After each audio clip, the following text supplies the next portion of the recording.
बिस्मिल्लाहिर्रहमानिर्रहीम। अस्सलामुअलैकुम। मेरा प्यार, मेरी दुआएं आप सबके लिए।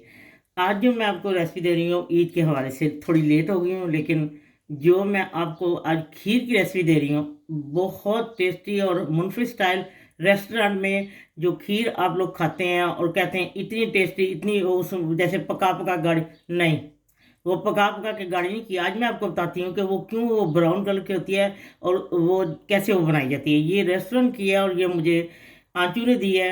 ये ज़बरदस्त और इतनी टेस्टी झटपट तैयार होने वाली खीर। ठीक है। इसके लिए मैंने वो लोग तो कच्चे चावलों को भूनते हैं, लेकिन मैं तुर्किश पुलाव जब बनाती हूँ उसमें कच्चे चावल ही भूनती हूँ। लेकिन वो मैंने कहा खीर दूध में पकाना है तो फिर जायका ज़रा से कच्चा कच्चा ना आए चावलों का, इसलिए मैंने इसको ओवरनाइट भिगो दिया था और फिर इसको ड्राई कर लिया। ठीक है। 1/4 कप ये चावल है। और अब मैं बताती हूँ जो जो चीज़ें साथ साथ डलती जाती है, मैं आपको बताती जाती है। ठीक है। सच मुझे तो आपको नाम बताना ही नहीं याद रखा। इसका मैंने नाम रखा है खीर बड़ी दिलगीर। बस मैं कहती हूँ वाकई आप जब बनाएंगे ना और खाएंगे, सब ने कहना वाह जी वाह, खीर बड़ी दिलगीर। चल ये देखिए, मैंने 1 टेबल स्पून देसी घी को ये मेल्ट कर लिया गर्म। अब मैं इसमें ये चावल डाल के भूनती हूँ। ये मैं ये देखिए चावल रोस्ट हो चुके हैं। ठीक है। ये कच्चे चावल डालेंगे तो वो भी सफ़ेद कलर के जब हो जाएंगे, अब इसमें मैं उतार के क्योंकि ये बाहर आएगा, मुझे पता है, मैं तुर्किश पुलाव बनाती हूँ ना, तो ज़रा ये उतार के अब इसमें मैं 1 लीटर दूध डाल के इसको पकाती हूँ। ठीक है। फिर मैं जी ये देखें, ये चावल भी खुद ही ये देखें टुकड़े हो गए हैं, गल गए हैं। और मैं आपको बताती हूँ ये तकरीबन हाफ से ज़्यादा पक चुकी है। अब मैंने क्या करना है मैं आपको बताती हूँ। ये देखें, मैंने ये एक पैन लिया है और अब इसमें जितनी मैंने चीनी डालनी है ना, अगर आपने 1 कप डालना है, जितनी आप उसमें से हाफ जो है ना, इसमें मैंने इसको कैरमल करना है। ठीक है। ये हल्की आंच पे इसको रखते ना, और वो दूसरे चूल्हे पे वो पक रही है खीर। ये जब जैसे कैरमल होती है मैं आपको बताती हूँ क्या करना है। ठीक है जी। वो कैरमल हो चुके हैं, मैं आपको बताती हूँ उसके साथ क्या करना है। और इसमें मैं 2 टेबल स्पून मिल्क पाउडर डालूंगी। ठीक है जी। अब मैं ये जो मैंने बाकी चीनी थी वो भी इसमें डाल दी है, मिल्क पाउडर भी ये हल हो चुका है। अब मैं आपको बताती हूँ मैंने क्या करना है। ठीक है जी। अब ये मैं इसमें वो जो मैंने चीनी कैरमल की है वो डाल दूँगी। ठीक है जी। ये देखें कितना खूबसूरत कलर आ गया। उसके बाद मैंने इसको कुछ देर पकाया है। ये देखें इतनी ही गाढ़ी आपको उतारनी, क्योंकि वो ठंडी होकर इतनी ज़्यादा वो हो जाती है ना, जैसे टुकड़े उतरने शुरू हो जाते हैं। नहीं, थोड़ी सी होनी चाहिए नरम खीर। उसके बाद मैं इसमें 1 टेबल स्पून भर के कोकोनट और ये पिस्ता बादाम,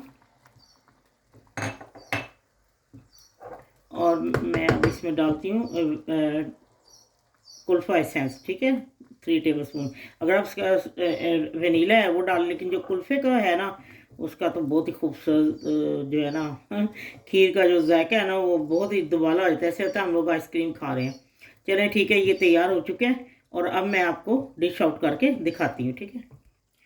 सॉरी, मैंने आपको बताया 3 टेबल स्पून, वो तो जहर बन जाएगा खाना। 3 ड्रॉप्स मैंने इसमें डाले वेनीला ये कुल्फ़ा एसेंस के। ठीक है। तो अब मैं डिश आउट करती हूँ और आपको दिखाती हूँ। लीजिए खीर बड़ी दिलगीर फिर दिल वाली डिश में आपको देनी चाहिए ना, ताकि पता लगे वाकई खीर बड़ी दिलगीर है।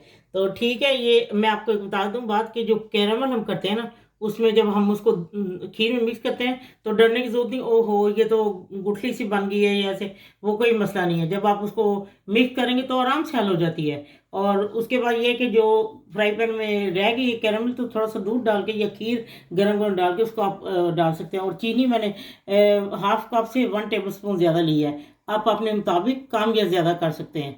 यकीन करें, आप जब बनाएंगे खाएंगे और जो लोग खा के आपसे ना पूछेंगे ये कैसे आपने बनाई है। देखिए ना इस पर मेहनत है और जल्दी से तैयार हो जाती है। आपके हाँ, चावलों का मसला नहीं गाने की, वैसे वो तो भूनते हुए ही हो जाते हैं तो जल्दी से गल जाते हैं, क्योंकि मैं तो तुर्किश पुलाव इसी तरीके से बनाती हूँ कि कच्चे चावलों को पहले भून लेती हूँ। लेकिन इसमें मैंने ज़रा भिगो के तो उनको सुखा लिया था ना। तो चलें ठीक है, बनाएं खाएं और फिर मुझे ज़रूर बताएं कि ये आपको कैसी लगी है। अल्लाह ताला आपको ऐसी हज़ारों ईदें देखना नसीब करे और हर दिन आपका ईद जैसा गुजरे। मेरी तरफ से पेशगी सबको ईद मुबारक। ईद बिल्कुल सर पे आ खड़ी है और मैं आपको खीर की रेसिपी दे रही हूँ। इतनी आसान झटपट यही बनाए इस ईद पे और सबसे दाद वसूल करें। यकीन करें ये खा के तो दिलों में असर करेगी, मोहब्बत पैदा करेगी, ऐसी ज़बरदस्त खीर है। ठीक है, चीनी जो है आप अपने मुताबिक कम या देखिए, मैंने कोई ज़्यादा पकाई है तो देखिए कितना खूबसूरत इसका ब्राउन कलर आ गया है। तो जब आप होटलों में, बड़े बड़े होटलों में जाकर खाते हैं वैसे ही तैयार करते हैं। तो ठीक है, बनाएं खाएं और फिर मुझे ज़रूर बताएं कि आपको कैसे लगी है। जब आपका दिल चाहे आसान और मज़ेदार खाना खाने को, तो आइए ना गुड्डों के ढाबा पर।